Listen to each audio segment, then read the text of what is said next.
Welcome back to the deep dive. Today, we are really cutting through the noise to get a handle on a complex, decentralized beast, the global landscape of cryptocurrencies. We really have. We've stacked up your sources, and it's a truly comprehensive overview.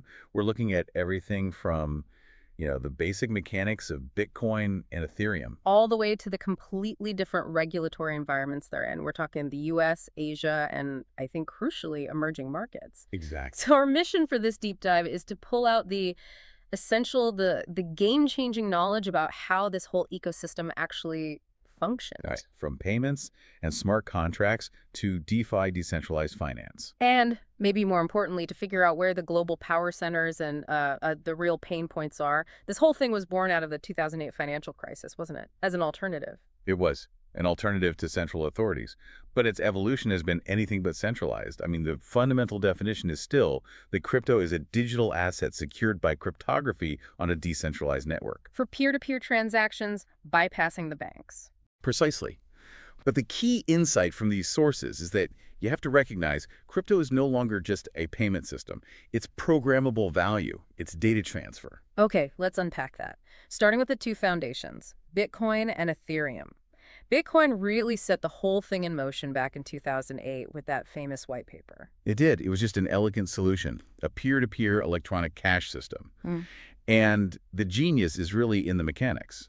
The decentralized consensus, the cryptographic verification. And that energy-intensive model, proof of work, or PW, mining. Right, and just to dig into that for a second, with POW, miners are using massive amounts of computational power to solve puzzles, validate transactions. And they get rewarded with new Bitcoin for doing that. The whole process is expensive by design. Which is what makes it so secure, right? Because a bad actor would need to control more than half of the entire network's computing power to cheat the system. Exactly.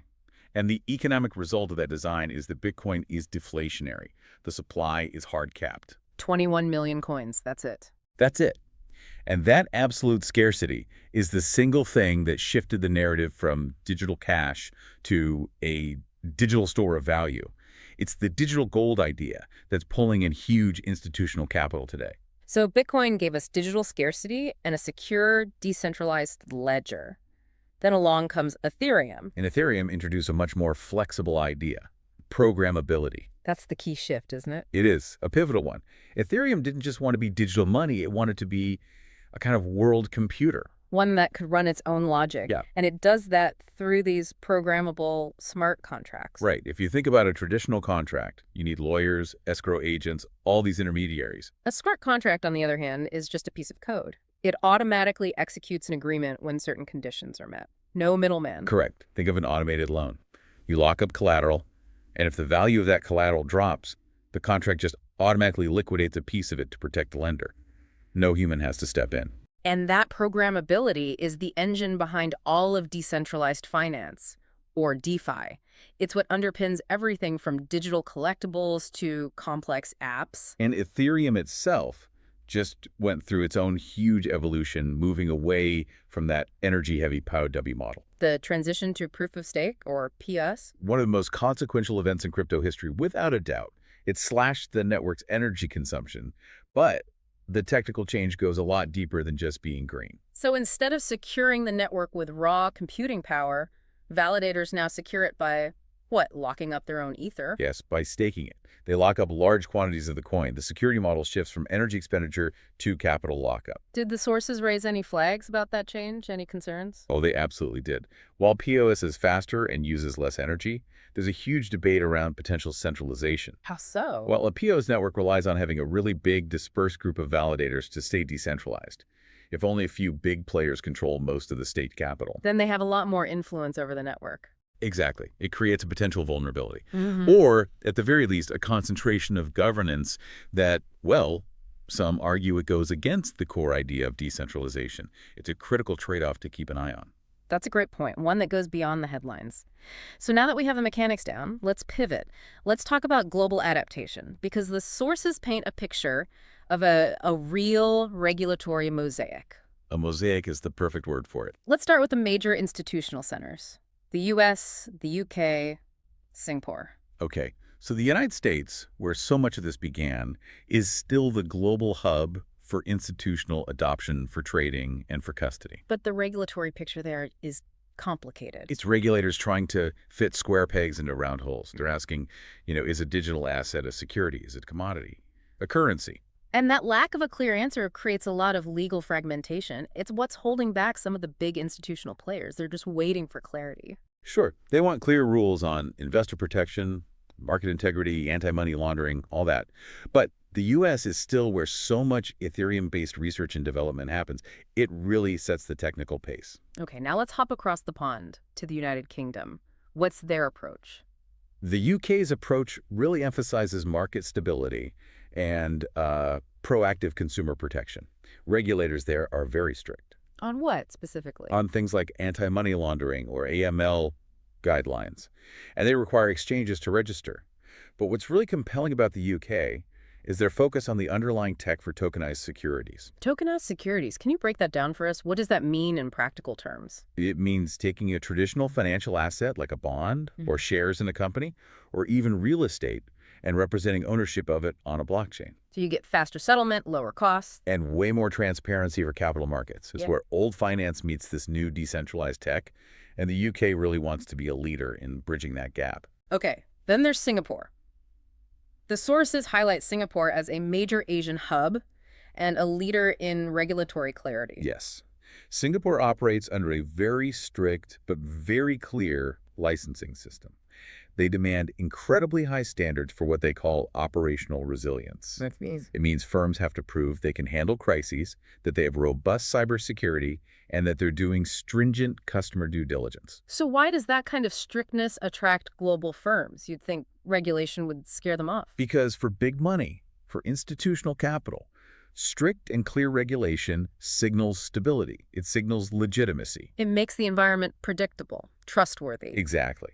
They've managed to attract global crypto hedge funds and major exchanges by making their country a safe, compliant place to operate.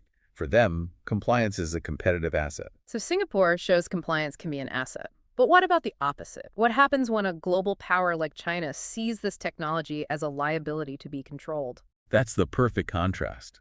China's approach is all about capital control and maintaining financial stability at home. So they've been extremely restrictive on private crypto trading and mining. Right. They famously cracked down on mining and basically reshaped the entire global mining industry overnight. They did. But this highlights that separation we talked about.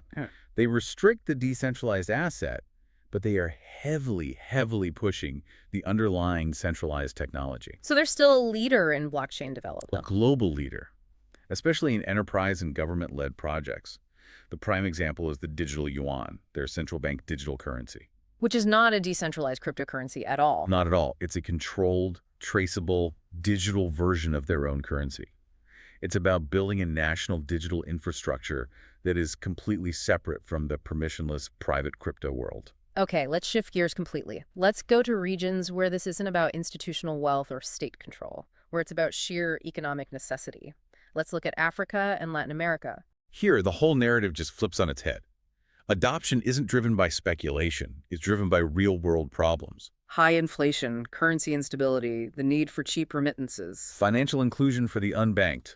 All of it. When your local currency is collapsing, crypto stops being a risky asset and starts becoming a risk mitigation tool. A way to preserve your savings. Exactly.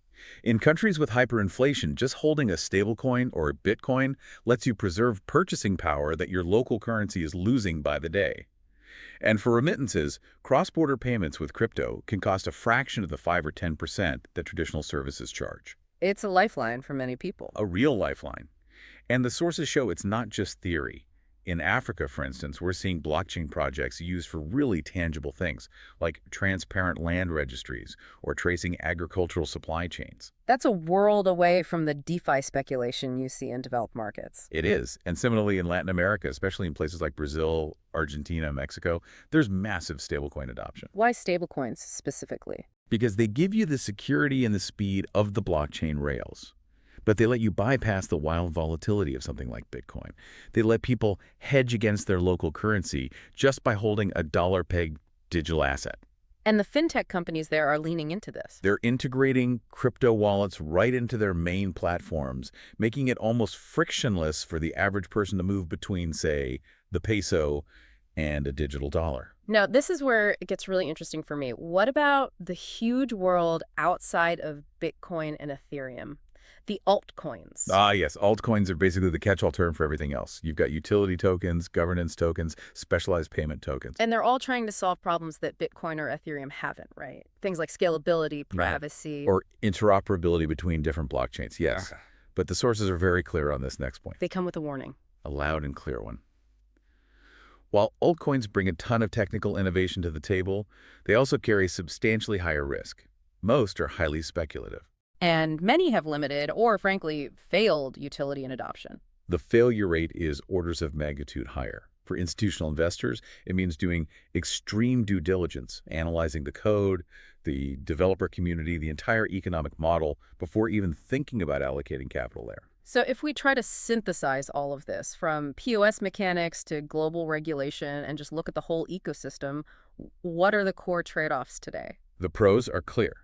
Decentralization, transparency, programmability, censorship resistance, and enabling these totally new economic models, like tokenized ownership. All things that challenge the slow, opaque legacy financial system. But the costs of that decentralization are also very clear. The challenges: extreme price volatility, for one. The constant threat of security breaches because you are your own bank, and of course the massive regulatory uncertainty that we've been talking about. Which is why stablecoins were such a necessary invention, wasn't it? To get broader adoption. Absolutely.